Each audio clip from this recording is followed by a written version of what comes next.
Hey everybody, and welcome to today's panel. Thank you for joining us today.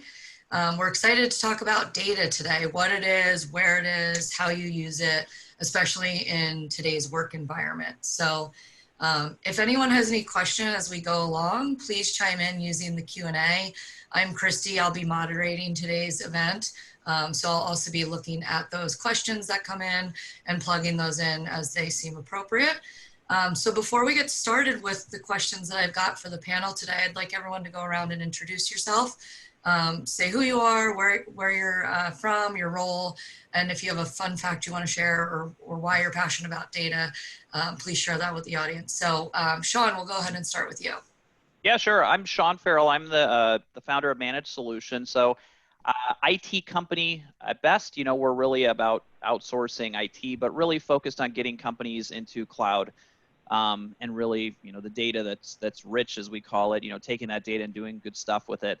Fun fact, I'm from California, by the way. I was born and raised here, so San Diego is not my home, but I'm a couple hours north of that is where I was born, in LA area. But the real short of that is passion for fishing. I just went out on Monday, and we actually just flew a kite, and I'll leave it at that, kite in the air. And from the kite, we hung a fish on the top of the water, and we caught a big 200-pound tuna that came up and swarmed that fish. It was the coolest thing I've done in a long time, and I've done a lot of fishing around the world, but this was a neat little experience. So kite fishing. That's awesome. You have to show me pictures. Yeah. You say 200-pound tuna? Yeah, that was about the middle size of what they're catching right now. So it was pretty backbreaking. Awesome. I've caught about a 20-pound tuna, but yeah, not 200. That's awesome. Ron, can you introduce yourself? Sure. My name is Ron Hadler. I'm with Red Door Interactive.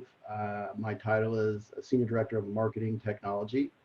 A lot of what I do is I'm a developer by nature, but I do a lot of dashboard building for Red Door and providing both internally for employees and also for our clients. Fun fact, we were kind of talking a little bit about this, but back in 1999, I sold my house and all my belongings and moved into an RV and started working remotely. And this is kind of pre-surge of internet, so finding things on the internet was a little tough, just even sometimes finding a laundromat. And if you try to find a laundromat in Louisiana, you can't find one, but if you search for washateria, you'll find the laundromat. That's awesome. Didn't know that. Jason, please introduce yourself. Yeah, thanks, Christy. So Jason Kruger, founder of and president of Signature Analytics. Started the company about 12 years ago. My personal background obviously is in accounting and finance. But Signature Analytics, we have two value props. We manage your accounting and financial reporting so you don't have to. You being the business owner, the executive team, so you can focus on what you do best. And the second is we go beyond the numbers to improve performance and achieve your goals. So it's not just about the numbers, it's about, as the topic of conversation today, how you use that information, how you use that data to actually put in a format to make decisions. And that's the critical component about, that really encompasses this discussion here today. A fun fact of me, I guess, I don't know if it's fun right now, but we have three girls, 7, soon to be 6, and 2. So it's just, it's all encompassing our life right now, especially with school and COVID. They're just there all the time. So that's, again, it's fun, but it's also a little overwhelming, yeah. Yeah. Well, great. Well, thank you all for being here today. I'm excited to hear from you guys about this topic because, as a marketer, there's a creative side and there's an analytic side. Ron can attest to that. So I'm excited to hear what you guys are going to say today. So I'd like to start with Sean and ask, set us up. Why are we here today and why is data important? Sure. Well, so we've been using this term data now. So, I mean, COVID and I would say post-COVID, what businesses are talking about is, so much of what we did was based upon human interaction and, sort of what they're hearing and feeling a lot of the time, in business. It's, sales is coming through, this deal's coming through, or, finance, here's the reports that we've got, kind of looking in the rearview mirror a lot of the time, what happened, and here's, how things are shaping up for us as a company. And so, you know, companies are trying to figure out right now how to make decisions and make them quick. And it's really hard because everybody's working remote and they're just not in a position where, you know, a phone call, an email, an instant message, a video call is not the easiest way to make quick decisions. People just need data. And so we're saying data is gold nowadays. And what we're trying to figure out is how to get everybody access to data in a quick and easy format so they can make those, you know, what I'll call data now, you know, immediate decisions. And people are just, I'll be honest, just struggle with, you know, data and how to get it into one centralized platform or place. And it's really not that hard. It just takes talking through it, understanding what the business is trying to achieve, and ultimately what technologies they do have, and then figuring out how to pull all that good stuff together. Awesome, thank you. Ron, I'd like to get your input from a marketing perspective. We talk about companies divided into, you know, revenue, operations, and accounting, and then sales and marketing. Sales and marketing is that revenue piece, right? So how do you believe that companies get data to better understand how to market or where to market? And that's certainly one of the most difficult things. There's over 7,300 marketing platforms out there. So that's kind of the big deal, right? Because everybody's got these kind of siloed kind of platforms, and the platforms themselves are doing a really good job of building in dashboards and reporting, but how do you report across channels and things like that? So getting that data together, as Sean mentioned, it is one of those hurdles. 4 or 5 years ago, I was actually writing connectors through code to pull data out of Google Analytics, Google Ads, Bright Edge, Bing, and get them into a database, and then layering visualizations on top of that. At Red Door, what we use today is Domo. Domo is a business intelligence tool, and it has over 500 different connections to different marketing platforms. This allows us to kind of get that data, mash it together, and give us a clearer picture of reporting across channels for our clients. Awesome. Yeah, it's so important. Like I said, as a marketer, you got to have that data to make the right decisions, improve your ROI. Jason, I'd like to start with you, and if Sean or Ron, you'd like to chime in. Jason, can you tell us how you're using data in your role in your business and what kind of decisions you're making that are being driven by that data? Yeah, so two aspects or a couple ways we look at it. One is how we use data and information as to how we run our business, Signature Analytics, and then the other is how we use information within our clients' businesses to help them to make decisions to achieve their goals. When we look at data and information, there can be so much out there that first we want to simplify that. So for us, it really starts with what are we trying to accomplish as a company? What are our clients trying to accomplish? What are their goals? And then we work backwards based on what those goals are. So then we define the metrics and the information that they want to be looking at and using to make the decisions to achieve those goals. Once those metrics can be defined, and they can be in all aspects of the business, sales, marketing, people, you may have people, metrics around your people, and that could include even attrition rates of your team and operations, let's say. But once those metrics are defined, then you can go back into your systems, into your business, to really determine how to most effectively pull that information out so that you're able to get real-time or quick information to be able to continuously make the right decisions. And then the key is then to review that information on a consistent basis, understand what's happened in the past, what's driving that data, and then also the decisions that are, what is the impact of the decisions that you're making? Are the impact of the decisions, are they moving the metrics in the direction that you want them to move, or are they not? So working backwards for us has been most successful for us personally and as a business to first define what those metrics are, because there's so much data out there that we have to truly define how we're looking at our business and simplify it. Once we can do that, then we can go into, start to really define the activities that then drive the performance that hopefully that will hopefully improve the metrics that will ultimately then achieve your goals. So when we talk specifically about data and metrics, we're talking about from a sales perspective, it could be everything from different activities Obviously, we leverage Salesforce from a financial perspective.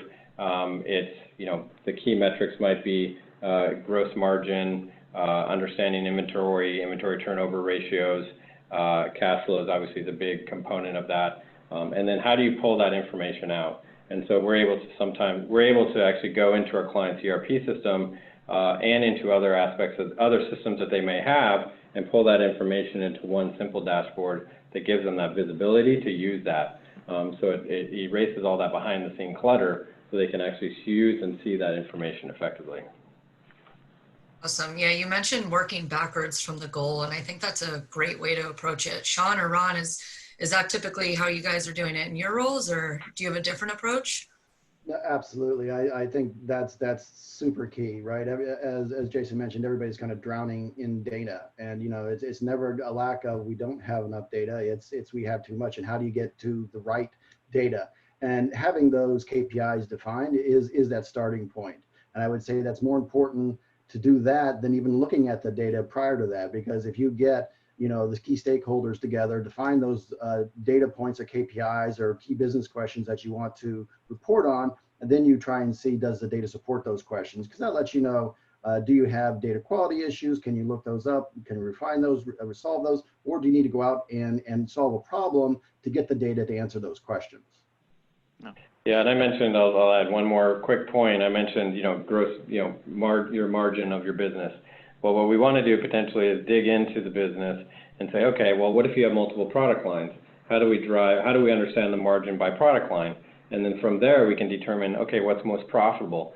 And then we can determine, okay, how do we market towards what's most profitable and get that other aspects of your business to drive maximum profitability?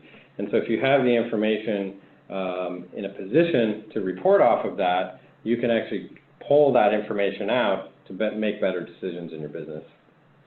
And I would just add that, I think all three companies on the phone, we're all in some ways techie, so to speak. We have marketing, we have finance, which is data, and then we have us, which is really the technology platform that it sits on. But I'd say really what I want to echo is that business owners, when we get a chance to talk to them, it's super important that, they know what they want, and ultimately, they just need to sit down at times and kind of divulge, like, here's what I'm trying to achieve. Here's what I want to get out of the organization that we work within, whether it's a target client type, whether it's, better performance for my employees, whether it's a way to automate a workflow that allows for something to take a lot of what I would say we're spending cash on and get rid of it. That's the stuff that we're trying to understand. So we always refer to it as sort of understanding the taxonomy in the business. But getting to the data and all that data that's like, I heard Ron say it's sort of a big pit, is not that complex anymore. And that's what we're trying to get companies to think of. They don't need these giant ERP systems or big CRMs. I mean, the data is there for them as long as the old saying, garbage in, garbage out, it's being put in the right way. Getting it out is actually very easy these days. So I'll just say back to getting with the business execs and trying to figure out what it is they're trying to achieve is the first step in the process, at least for us. Awesome. Yeah, I think there's a cost benefit too, based on what you're trying to accomplish, right? So what I've found is that, sorry, I have a jet going over my head apparently. But we found is, to your point, Sean, it's how you put you have to put the information in the right way to get the information you need out of it. But what's the cost to get to format and put the information in the appropriate way? And what's the benefit you get out of that? So really focusing on, cost benefit. What are the key drivers of your business, and what's going to make the biggest impact on your business at the most efficient and effective cost, I think is critical as well.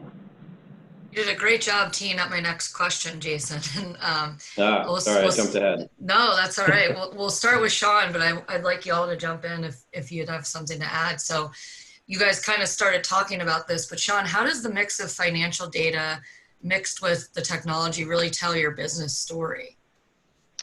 Yeah, so I mean, for us, we use simple, and a lot of our customers do, simple platforms to report out financial data. But really, that is as I'll call it, it's the result of everything that we put in. Our financial data shows us anything from, where we're making money in certain clients, all the way down to, how the movement in overhead, how quickly we should go out and we should hire, how far behind on projects do we want to get? Meaning when I say behind, how far out do we want to be able to deliver the next project? Finance tells that story. But again, if it's not connected, for example, up with, let's say, our sales or CRM tools that sort of show that these opportunities or this revenue cycle that's going to come in this month is going to be X amount of dollars, finance can't sort of sit there and predict, when we're going to want to hire and what that's going to look like when we do hire. So what we did is, connected up some, pretty simple, HubSpot and, CRMs from Microsoft and some QuickBooks programs. And again, it doesn't have to be these big ERPs. And we were able to publish sort of those analytics inside of a simple SQL database. I want to keep it simple today. Really it sits on a database and then pump it out through whatever BI, business intelligence platform you want, which is really kind of a really glamorous Excel, but it's really called Power BI for us. So we have that data real time all the time. And again, as long as the data that's being put in is accurate, whether it be from the salesperson, whether it be the data being driven by the marketing analytics, and of course, you look at our project management office, that PMO, it's kind of talking about where we're at in the project process. All that data meshed together gives our financial people the ability to say, here's when we should hire next. And it also, by the way, tells our HR department, hey, this is what we're going to need, and it reports that right over to them. So they're not asking when's the next hire going to come or what does it look like. They already know ahead of time, so they can get on that recruiting effort. So it's all interconnected, but finance really is the ones who need that data. And for the longest time, and I think a lot of companies still experience this, they were looking sort of, here's what happened. Okay, now we know it. Let's go make some decisions. But now we're making decisions kind of the opposite way. Yeah, it's almost like this full circle from the sales pipeline to delivery of projects, customer service delivery, finance, and then back again to hit the sales numbers that we need, right? It's this ongoing circle. And it's more fun. Like you think about VPs of sales and CMOs and marketing people who, they don't have to ask for money anymore because the finance people are getting the data and saying, hey, go spend some money, which is surprising coming from a finance person on marketing or SEO or, video or more and more webinars these days. So Absolutely. All right. So Ron, I want to direct it back to you and ask how your data is serving multiple departments. So Sean was talking about how, marketing can go and do this initiative and it's so expensive. It's expensive, but the ROI is so amazing, right? So let's double down on that. Or alternatively, maybe there was a marketing initiative that didn't go so well, right? So how does your data serve those different departments? How are you sharing that data? You mentioned a couple different platforms. And alternatively, how are you using and leveraging data from other departments for your marketing needs? And I work across projects across departments at Red Door, everywhere from our operations to our DevOps to SEO, paid media. All of these departments need and use data. But for the past 24 months, I've been working on a project for our demand and capacity. And that essentially is, demand is the projects and retainers that our clients need get done. Capacity is the number of hours our employees have available to work on that. And so that gives us an understanding, do we have enough employees to meet the demand, et cetera. And so that data is taken into from lots of different sources, but it's also done, by humans. And so a lot of that data needs to be corrected, managed, and monitored in order to present that in a cohesive manner. And so using all of that data together, that affects almost the entire company and how we kind of run it and report on it. As far as, data that I use from the other departments, that really comes into mostly client-driven stuff. Some of it is, whether I'm helping report on the number of bugs that are surfaced on a project for the DevOps team so they can understand their quality. That's helping build dashboards for our paid media team, for our clients, so that they can go in and do performance reporting. Helping to automate data collection for our analytics team to reduce their hours they spend on manually collecting data. So lots of different ways that I work kind of across those teams. That's awesome. It seems like you're touching a lot of parts of the business, which is really cool. Yeah.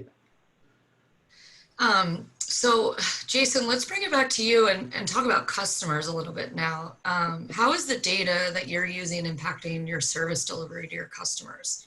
And I'd like Ron and Sean to chime in after if you'd like, but I think Jason's in a unique situation where he has the revenue accounting part of his business, but that's what he's delivering to his customers too. Mm-hmm. Yeah, I think it's critical, and I think when you look at our business, there's two sides to how we service our clients. One is we want to give them confidence that they have timely and accurate financial information. A lot of our clients can look at that potentially as more of a commodity. So our goal is to create as many efficiencies as possible to drive that cost and the value, maximize value at a cost that makes sense. That then leaves room in the budget for business advisory, which is what leverages the accounting or the information or the data to ultimately make decisions.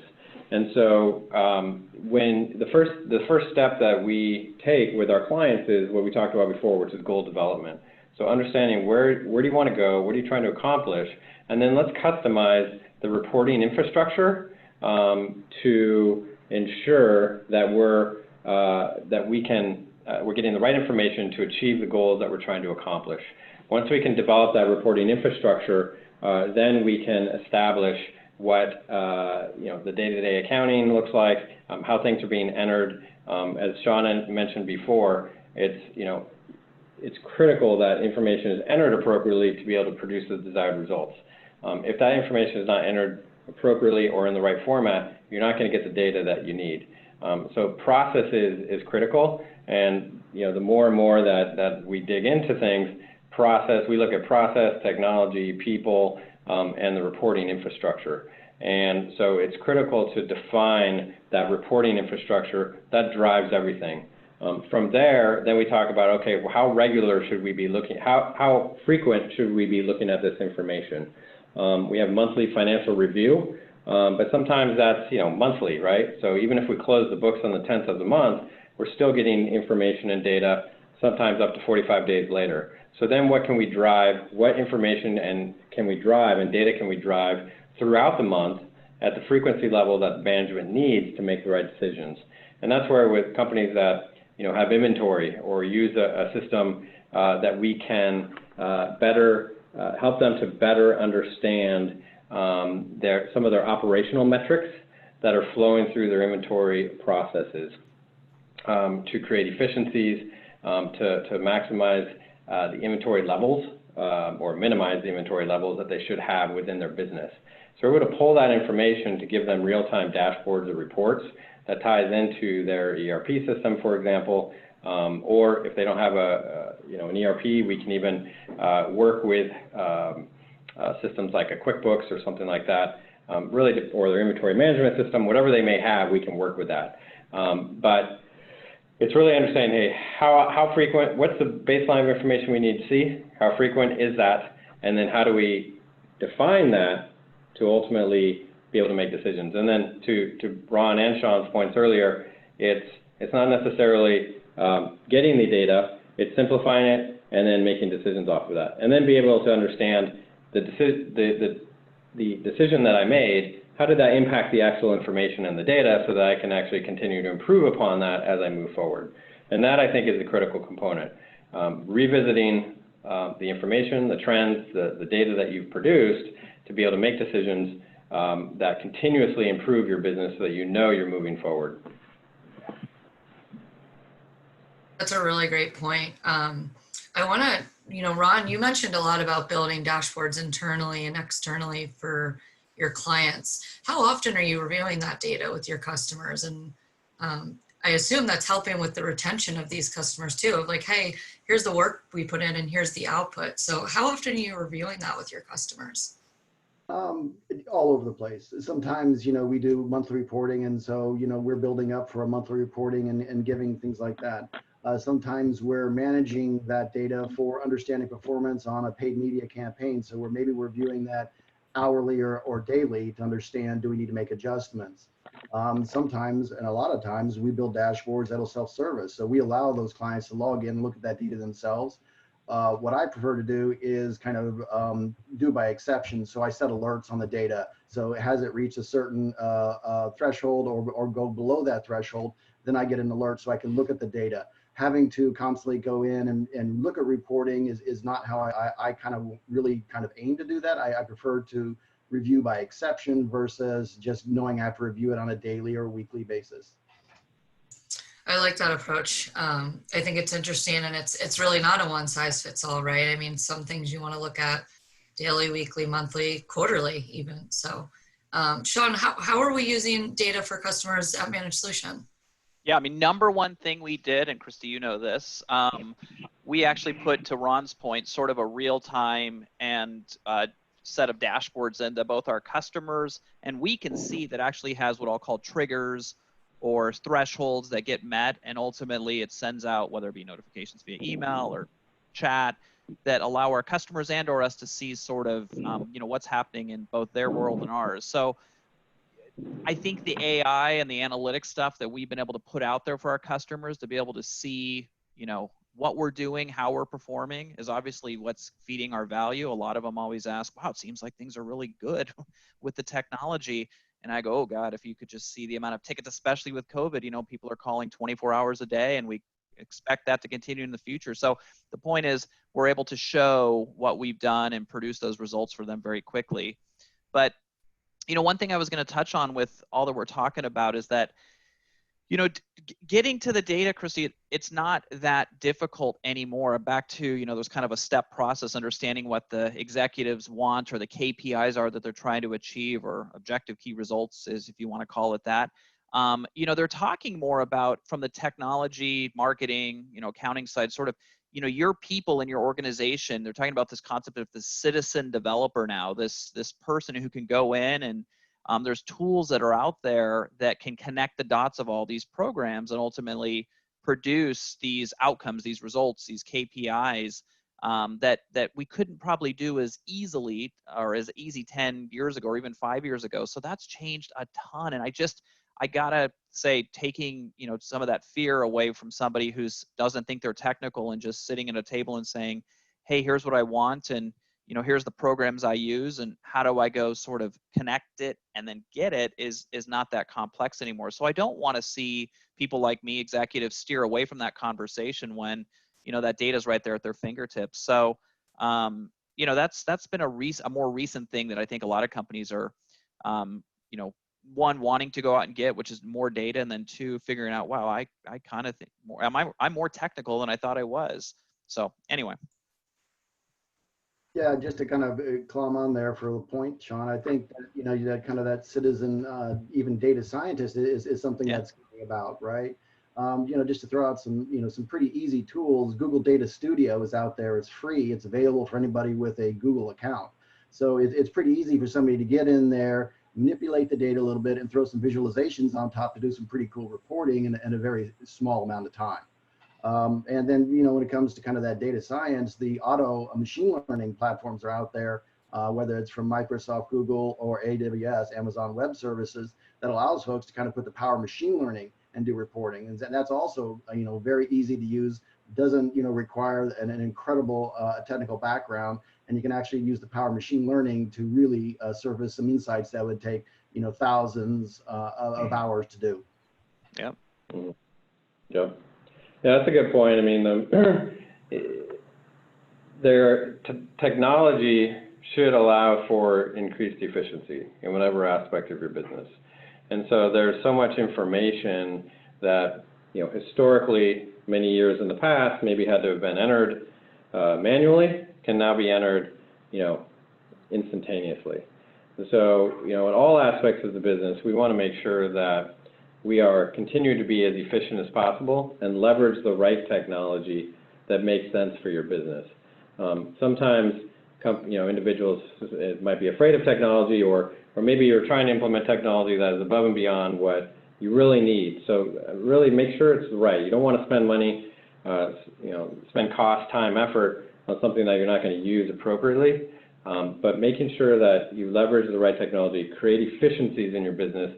It can take that information, that data, the term we're using today, and it can really position it in the right way to report on. I think that's the most impactful way, is that data is all over the place. So how do we position it so we actually can visually use it to report on that, and how do we do that effectively and efficiently? And so we're very big on technology and creating those efficiencies that I talked about in the past as well. Yeah, absolutely. I think, you know, technology should be empowering users and not making it more complicated. And I think we're seeing more and more companies adopt that as, you know, understanding their end users aren't going to be these super technical people anymore, and essentially making it easier for the end user. So have you ever, and Christy, I was going to, one comment is, as we all coexisted in our office buildings for the longest time there, forever for the most part, and what's just happened recently, you know, it's interesting, right? Because I say to myself, aside from my kids barging into my office here at the house and, you know, they don't think I work anymore, by the way, because I'm here every day. But the point is, I think, you know, there isn't the ability to walk down the hallway and talk to somebody and say to your VP of sales, hey, give me a quick update about how these deals are looking, or, you know, run over to your finance and accounting person and spend 15 minutes with he or she and say, hey, I want to better understand, you know, how we're looking in the month of May. Really, to get all that done, you're jumping on these calls and it's taking time. And for me as an executive, I got to say, being able to self-serve and go onto our portals and be able to look at these visualizations, and, you know, if anything, the flip of that now is being able to say, I saw this, maybe call that person and just get the final answer. It's much better. And so I don't think our world's necessarily going to change anytime soon based upon what we have. So having that real-time data is going to be critical. So I, as soon as COVID hit, we experienced it. We already had a remote workplace. You know, a lot of us had work from home, but, you know, I'm imagining for a lot of companies out there, you know, they were trying to figure out who has access to this data, which they didn't have because they were so used to running down the hall in the office. So things have changed for at least the immediate future. And so having this access to data is going to be critical. yeah, and I think the other side of it is some of the automation too. I was actually just working on this the other day, setting up my reports to automatically send to Sean and our director of sales, so that the data just is shot over their email and they can go look and click in and see how marketing's doing. So I think there's, again, a lot that is empowering the end user. We had a question come in.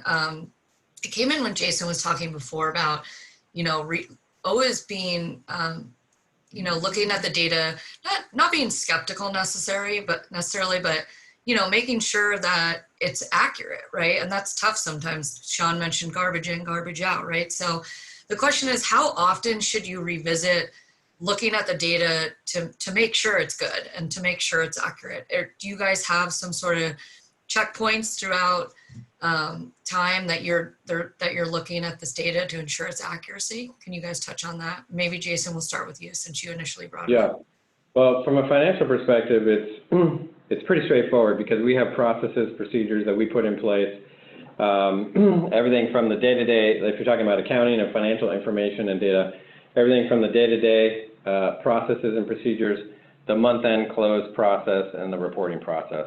So we have confidence once we establish those processes and procedures, everybody understands their roles and responsibilities, we have confidence that the data and the information is accurate. Now, to elaborate on that comment or that question, I think we always want to continue to revisit how the structure and the format of that information as well. How are we looking at the information? How are we using the financial information to make decisions based on what's changing in the business over time, and also what's changing in potentially the goals of ownership, management, executive team.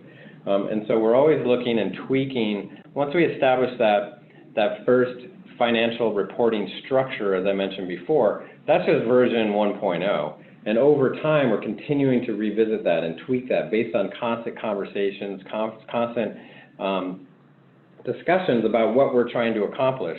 And so that's an ever-evolving set of information and data. The processes that deliver that, we're continuing to improve as well, but we establish those up front to make sure we have confidence in that information.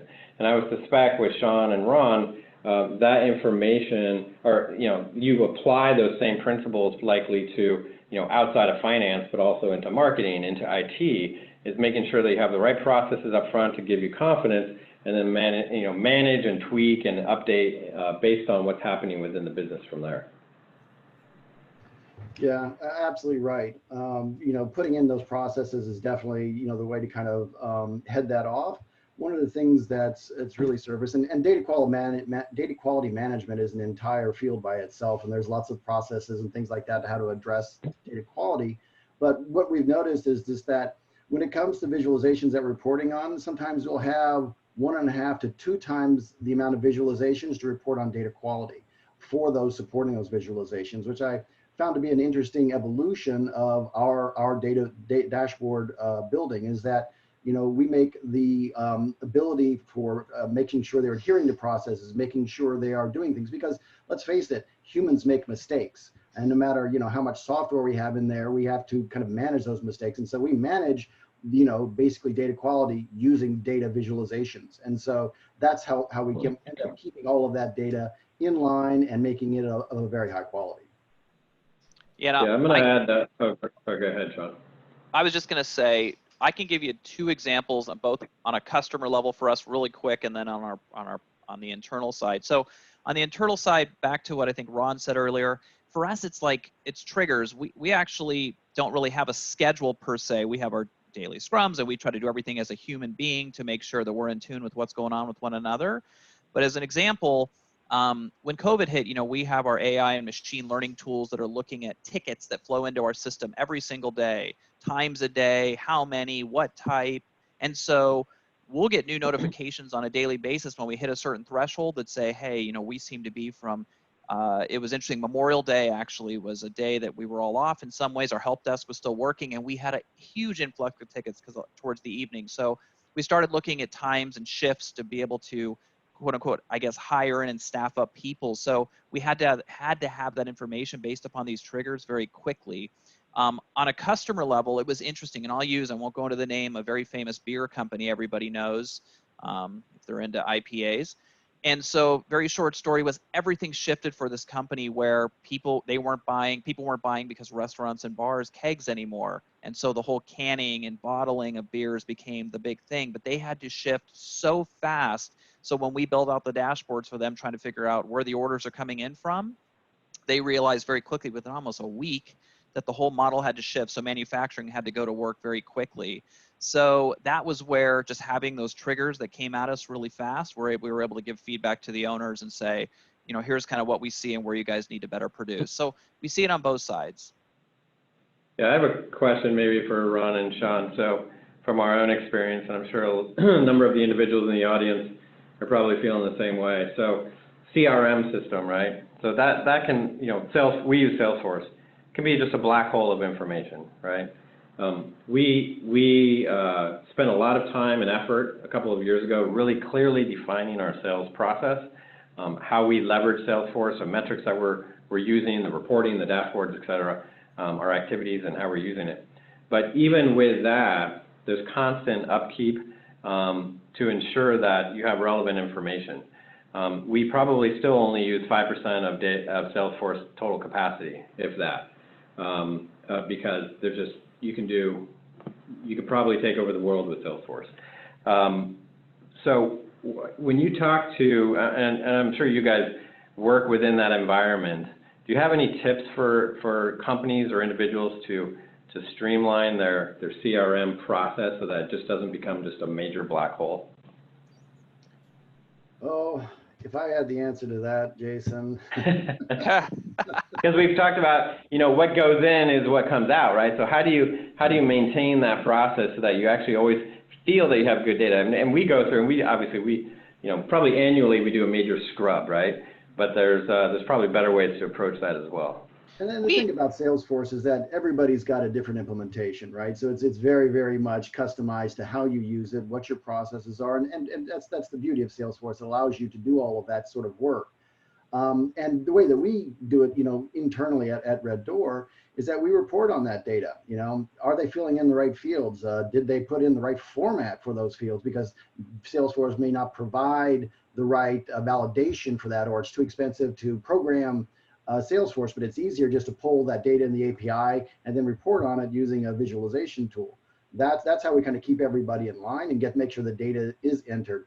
And we cross-reference that with our accounting system and our project management system to make sure that all three of those systems are kept up to date. So it comes back. That's why I say it was kind of a remarkable find that our reporting on quality of data has a larger volume than actual reporting that we're using to run our business by the numbers. Yeah, and Jace, I'll answer that with, we've used them all, and we deal with them all. We use HubSpot today as sort of our CRM tool. We've shifted between Salesforce, Dynamics from Microsoft, HubSpot.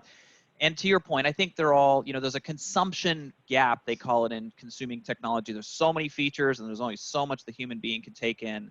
So I always tell our sales team, there's sort of 4 things that happen in your world. There's activities, there's, tasks, emails, phone calls, and meetings. I mean, really, that's what you expect your sales team to do. But what we said was, let's do this. Let's start with, and I think every company, there's the term revenue. As you move something through a sales process, we call it our 30, 50, 70, 90, and 100%, which is our close. We start to measure at those percentages. If somebody in a sales team moves that through the process and they're at 70% and the revenues, say $100,000, what we start to do is look at what our average close is on deals. So if we're at a 70% close ratio, so we just really, we know, and based upon a certain revenue per close, we can start to predict revenue. But what we do is we then go backwards with salespeople and we start to measure, okay, to get to that revenue line item, say it's $1 million per salesperson a year, how many activities did you have to have? And that could have been meetings and all that. And then we back into that from marketing, how many, what we call in our world, marketing qualified leads did we really have to produce for that, which then in turn gives Christy and her team the ability to go out and say, how much money, I guess, in some cases, do I have to spend to kind of fill the top of that funnel? So it's actually a data-driven exercise for us. The tool just does the work. I always say sales is an art, the CRMs are just the science behind the art. And so, yeah, I mean, there is a way to sort of predict revenue if you ultimately work kind of backwards. And so the human factor, which is the salesperson doesn't put not so much the data in right, but there's a term I've heard in the sales world, but anyway, they get, they get excited when something's going to come through. We really hone in on making sure these deals are fully qualified. And then we're really able to take that data and work backwards and figure out what do we need to fill the top of the funnel. Yeah, and that's consistent to what I think we've talked about before, or what we've been talking about is the process needs to be defined, and then there's got to be controls around that process to ensure that the process is being followed and that we're producing good information. If the process is defined and there's no controls and nobody's following it, you're going to get bad information, bad data, and you can't do anything with it. So it's that follow through. You talked about, same thing with us, Sean. We have activities, so we break it all the way back down to, hey, how many meetings produce this results, produce this, ultimately to get to an ultimate sale. So then, how do we manage that? How do we record it? And then how do we ensure that our team is meeting those expectations? And so when you talk about, when we talk about our topic today with data, again, if you don't have a process and you have controls around that, data is going to be flying everywhere. So you have to be able to pull that in, you have to be able to control that so that you're able to pull the right information to make decisions. And that takes quite a bit of discipline in some ways, but I think the benefit is significant. Yeah, I agree. I think it's important for you guys to map that out, right? And make sure it's set up properly. And as Ron said, having kind of a data hygiene, regular cleaning. So we look at our CRM every 6 to 12 months and scrub that data to make sure that we have that accurate information. We have workflows set up that if there's data missing, send a message to sales and have them input it. And then one thing Sean didn't mention is we have a process improvement team that we built probably, a year ago? Mm-hmm. And they meet weekly, and it's a salesperson, a project manager, an operations person. So they come from different parts of the company to bring their knowledge and expertise from what they're seeing in their department, and how do we seamlessly map that across the different departments so that everyone is, generating revenue, efficient, productive, all that good stuff. So diving in, we've talked a lot about the different types of data we're using, how we're using it, and with exponential growth in data, how do you guys pick the gold amongst the noise? And I want to start with Ron, because for me as a marketer, there's so much to look at and so many things I want to do, but making those good decisions on where to focus your time. So how do you find that gold? Gonna get off mute. So, I mean, and we've touched on this prior, and then that's really, you know, starting with what you want to report on. Because yes, everybody's drowning in data, no matter which company it is, whether it's from a startup to enterprise. The average enterprise has, just in marketing, over 90 platforms that are collecting data. So everybody's got plenty of data. And so the important thing is to go back, and Jason started with this, was that you got to collect those KPIs, because that is really where that starts at. That's how you find the gold. That's where you're going to, you know, drive those insights, because those are things that you're reporting on. So getting those defined first is absolutely step one. If you don't do that, you're not going to find the gold. You're just going to find maybe things that are interesting. And that's one of the worst things about reporting, is finding something that's interesting. You know, reporting should be actionable. That's kind of the goal, at least in how we approach that. And the other thing is that, you know, to separate the wheat from the chaff, you got to have quality data. And I come back to, and I'm beating this to death, is those kind of exception reports, that reporting on quality, because that makes sure that gold doesn't, you know, some pyrite doesn't slip in there. You do actually have gold. Yeah, I love what you said. Reporting should be actionable. That's a great way to summarize that. So what kind of trends should businesses be looking for when they're looking at their data? You know, what's kind of a, ooh, things aren't going right, we got to pivot, or, oh, wow, this is awesome. What kind of trends are you guys looking at? Sean, do you want to start? Yeah, I mean, for us, you know, and again, and I would, on that last question and then moving on to this one, I would just say, you know, we, as businesses, we have to look at the economic side of the house and what's happening industry by industry and frankly in the world right now. And, you know, I mean, there is some element of just understanding, you know, what industries are going to, you know, thrive and survive in the future. How do we as businesses, how are we going to adapt in our specific area of focus? You know, say it's marketing, or it's, you know, technology, or it's accounting. And then from there, take all that and then ask the questions about our data. You know, for example, in our world right now, we believe that our help desk that's, you know, here in the US is going to expand significantly, because, you know, the IT guy of old may not be able to run out to people's homes and solve their problems, and yet we can do that remotely. So now we get back to the data piece and start to look at, you know, what are the costs to run the team? You know, what does it cost on average per ticket to take on a new, take on a client? You know, what does that staffing level look like? So how does HR have to retool and recruit those people? How do marketing teams, you know, really leverage sort of the SEO, search engine optimization, or the, you know, in the interim, some of the PPC or advertising that we can do out there towards this area of focus? So we did, I mean, I've always believed, you know, ignorance is bliss to some extent, but, you know, you have to understand the industry, where it's headed, how you play, and how those potential customers play.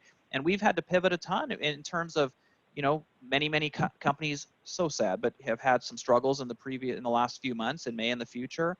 And then there's others who are going to thrive, and just trying to identify what those look like. So to some extent, you know, with COVID, we had to, you know, shift a lot of our thinking with, you know, with clients, because we knew that, you know, some who we were working with may not, you know, make it out of it. So anyway, it started at the top with really the business plan, kind of replanning again, and then taking back to the data as we talk about today, and being able to figure out, okay, so in those type of customers that are thriving today, you know, how profitable are we? How do we target them? You know, what are they buying? Things like that. And the data was telling us that information. Awesome.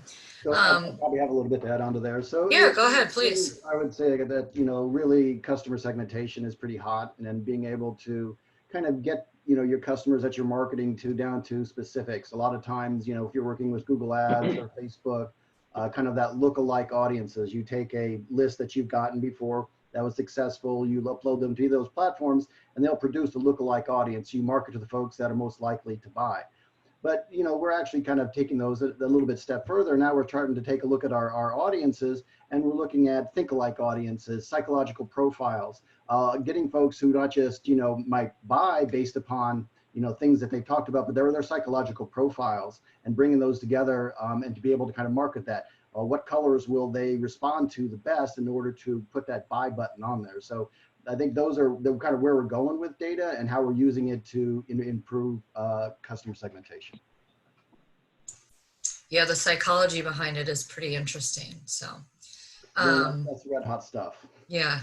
So we only have about 10 minutes left, and I want to make sure that we get to this question. So this will be the last question, and this is for everyone. And so for those that aren't paying attention to data right now, or it's not top of mind for them, it's not a priority, what would be your 1, 2, maybe 3 metrics that you would recommend that people start paying attention to as business leaders? So Sean, let's start with you. What are those 1 to 3 metrics that you would have people pay attention to, and why? Well, so, I always tell, I think any company in any industry is organized in 3 forms. You have your revenue generating piece of a company, your operational piece, and then your sort of, I got to collect and keep all that data piece. So sort of accounting, process, and then where do I bring revenue in the door? So for us, on the very high end tip of the spear, on the top of the funnel, we're trying right now to make sure that, like I said earlier, we're trying to measure what industries are really producing the most opportunistic or opportunity type revenue. So that's kind of, there's Donnie, I like him in the background. And so we're working a lot on that, really filling the top of the funnel with a refocus and trying to measure, the success of that.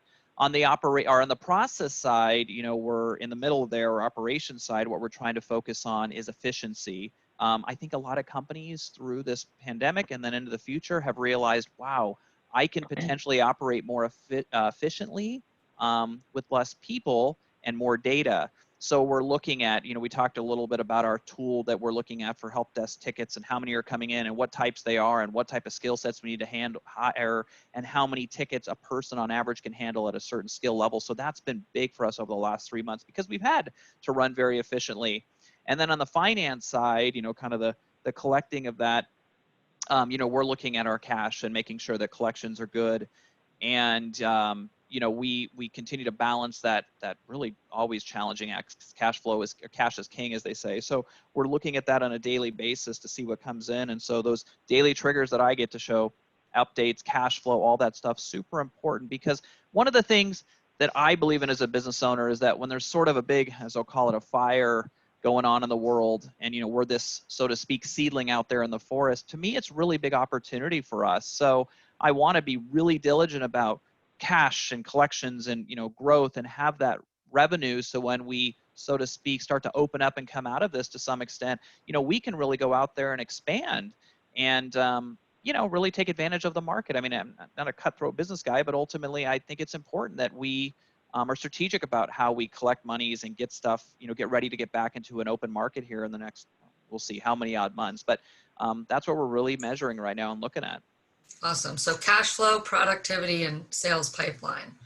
Yeah. Cool.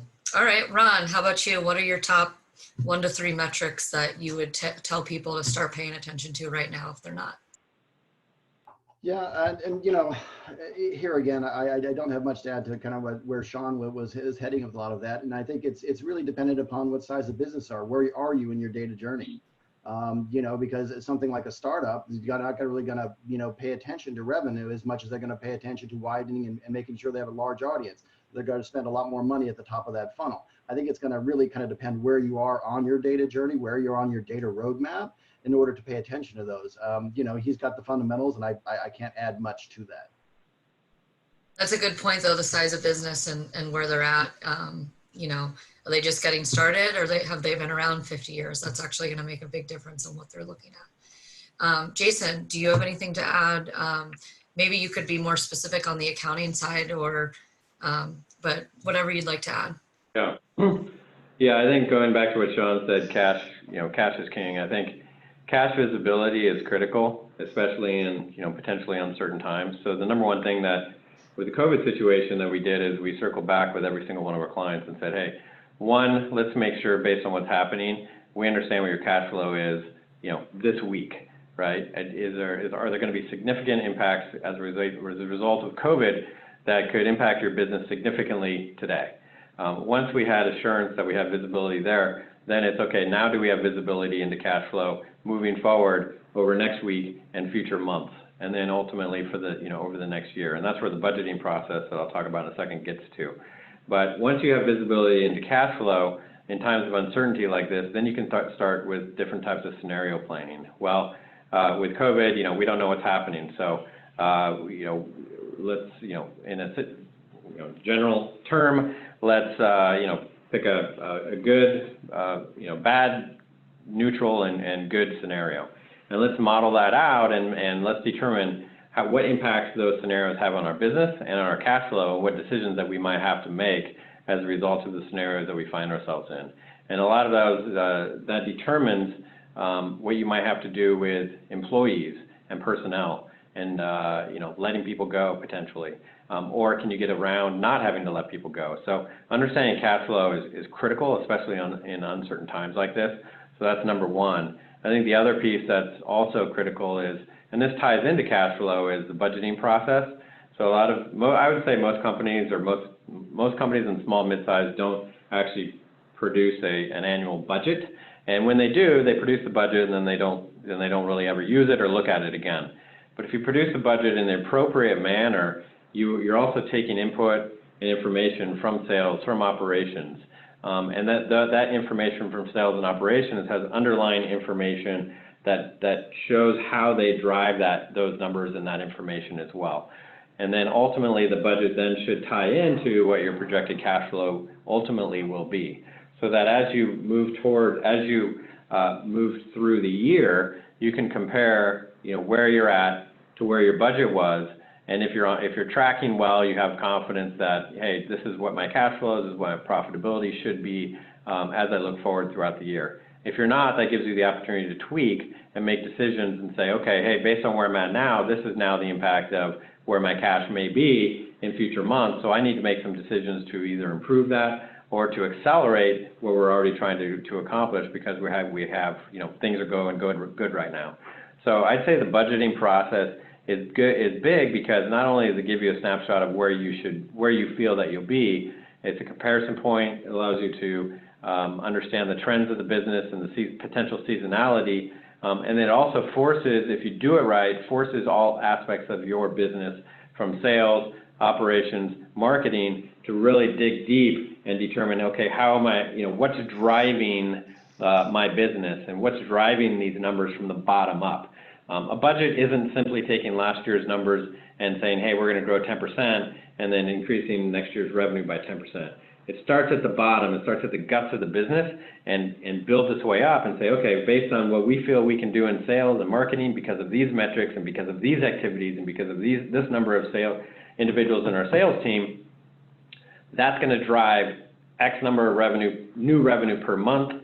Maybe we have an attrition rate on certain revenue, and we can really narrow in on, hey, how does this business operate and run? And then what are the outputs of that, which is, cash flow.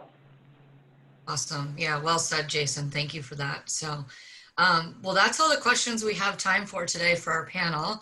I want to thank our audience for joining. I want to thank our panelists for having their expertise shared with everyone to help everyone make better decisions.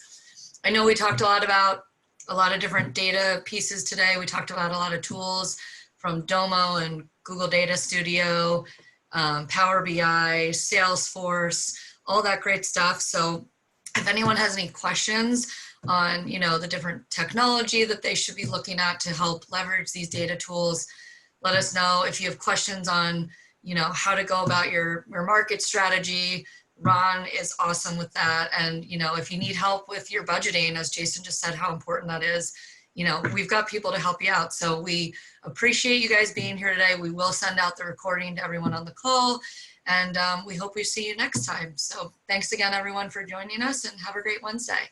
Yeah, thank you, Christy. Thanks, guys. Bye. Yeah, thanks, guys. All right, bye-bye. Take care. Thanks. Bye.